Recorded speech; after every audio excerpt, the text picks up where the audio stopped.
Hello. अब हम बात करेंगे आपका अभी जैसे कि आपकी नेक्स्ट पिछले वीडियो में मैंने आपको बताया कि स्फेरिकल मिरर होता क्या है। ठीक है, कि स्फेरिकल मिरर जो होता है क्या होता है, part of a hollow sphere होता है। तो इस वीडियो में मैं बात करने वाला हूँ कि स्फेरिकल मिरर के रिकॉर्डिंग कुछ हम डिफिनीशन के बारे में बात करेंगे कि जो हमारे स्फेरिकल मिरर के लिए इंपॉर्टेंट डिफिनीशन होते हैं। ठीक है, तो जैसे कि आपको मैंने बताया कि जो स्फेरिकल मिरर होता है part of the hollow sphere होता है। ठीक है, यानी कि जो स्फेरिकल मिरर था आपका वो part of a hollow sphere था, यानी कोई भी आपके पास होलो स्फीयर था उसी का क्या होता है, पार्ट होता है। और होलो स्फीयर को हम क्या करते, दो भागों में कट करते थे और उसका एक साइड को हम क्या कर देंगे, पॉलिश कर देंगे। तो और पॉलिश किससे करते थे हम, सिल्वर कॉटेड या रेड ऑक्साइड से हम क्या करते थे, इसको हम पॉलिश कर देते थे। तो इससे हमारा क्या बन जाता था, एक आपका स्फेरिकल मिरर बन जाता था। तो ये स्फेरिकल मिरर आपके टू टाइप्स के, कॉनकेव और कॉन्वेक्स मिरर। ठीक है, तो अब हम इस वीडियो में बात करने वाले हैं आपका कि few definition recording spherical mirror. तो यानी कि स्फेरिकल मिरर है कोई भी आपके पास में, तो उसके रिकॉर्डिंग हम कुछ डिफिनेशन के ऊपर हम बात करेंगे आप। ठीक है, चलिए देखते हैं क्या होता है। जैसे कि मान लो मैं कोई भी एक स्फेरिकल मिरर लेकर काम करता हूँ। जैसे कोई भी आपका स्फेरिकल मिरर का मतलब क्या है कि कॉनकेव मिरर भी हो सकता है और कॉन्वेक्स मिरर भी हो सकता है। ठीक है, तो मैं कोई भी एक मिरर आपका लेकर चलता हूँ, तो मैं आपका क्या करता हूँ, कॉनकेव मिरर लेकर काम करता हूँ। ठीक है, तो देखते हैं कॉनकेव मिरर क्या होता है आपका। जी आपका क्या एक कॉनकेव मिरर है।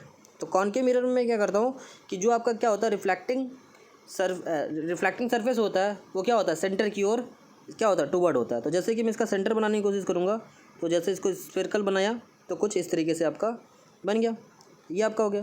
तो ये मिरर M1 लिख दिया मैंने यहाँ पर, और ये मिरर यानी कि ये मिरर क्या M1 और M2। तो यानी कि जो आपका रिफ्लेक्टिंग सरफेस होता है, जो रिफ्लेक्टिंग सरफेस होता है वो क्या होता है आपका सेंटर की ओर होता है। ठीक है, तो इसका जो सेंटर होगा वो कहाँ पर होगा, यहाँ कहीं पर होगा।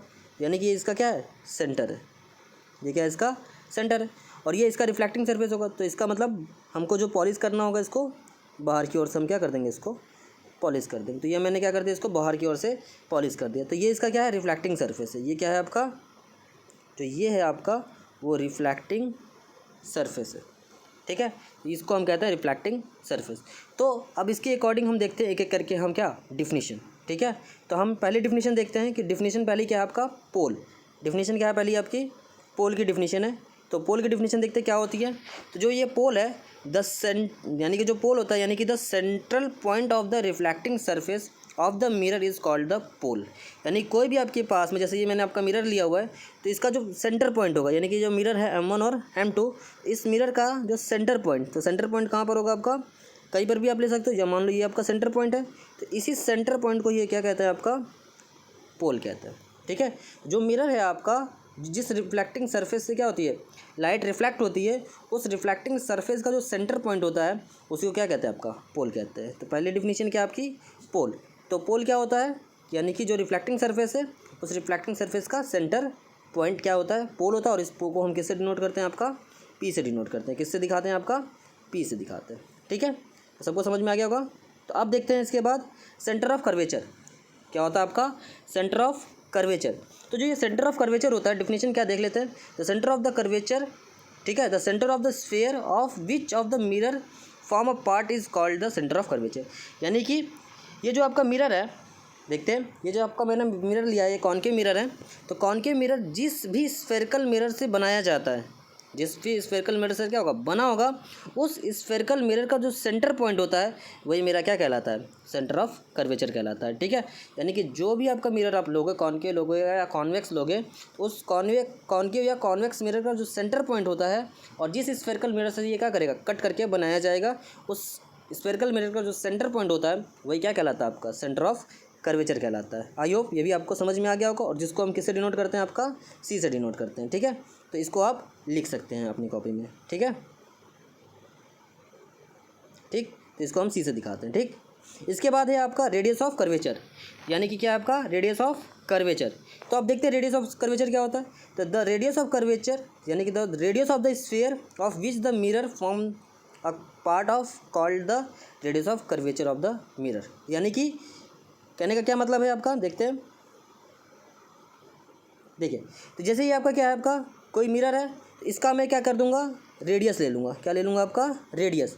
कोई भी मिरर, मतलब जैसे कि आपका जो भी मिरर है, कॉनकेव मिरर या कॉन्वेक्स मिरर, तो जिस स्फेरिकल मिरर से ये क्या करेगा, कट करके बनाया जाएगा, तो उस स्फेरिकल मिरर का जो रेडियस होगा वही मेरा क्या कहलाता है, रेडियस ऑफ कर्वेचर कहलाता है। ठीक है, तो वही मेरा क्या होता है आपका रेडियस ऑफ कर्वेचर होता है। ठीक, फिर उसके बाद आता है आपका principal axis.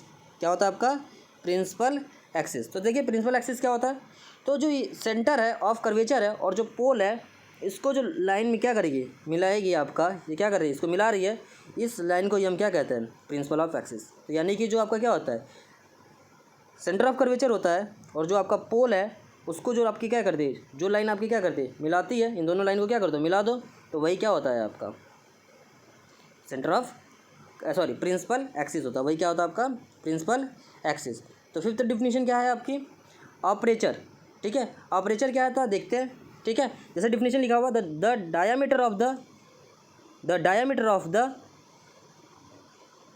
प्रीफेरी of the mirror is called the aperture of the mirror. ठीक है, the figure straight line m1 और m2 is the aperture of the mirror. तो देखते हैं फिगर में, ये आपका फिगर है, यानी कि ये जो m1 है और ये m2 है यही आपका क्या है ऑपरेचर कहलाएगा। ठीक है, तो आई होप सारी डिफिनीशन आपको समझ में आ गई होगी। इस नेक्स्ट वीडियो में मैं बात करूँगा आपसे principal focus and focal length of the concave mirror. तो यानी कि हम अगली वीडियो में बात करने वाला हूँ principal focus and focal length क्या होती है। ठीक है, तो वो हमारे लिए थोड़ा सा इंपॉर्टेंट रहेगा आपके लिए, क्योंकि जब भी आप इमेज फॉर्मेशन करते हो तो इमेज फॉर्मेशन में आपका जो होता है principal focal and focal length बहुत ज़्यादा इंपॉर्टेंट रोल होता है। ठीक है, तो हम उसको अगले वीडियो में मैं आपको समझा दूंगा कि प्रिंसिपल फोकस और फोकल लेंथ होता क्या है। ठीक है, ओके, थैंक यू।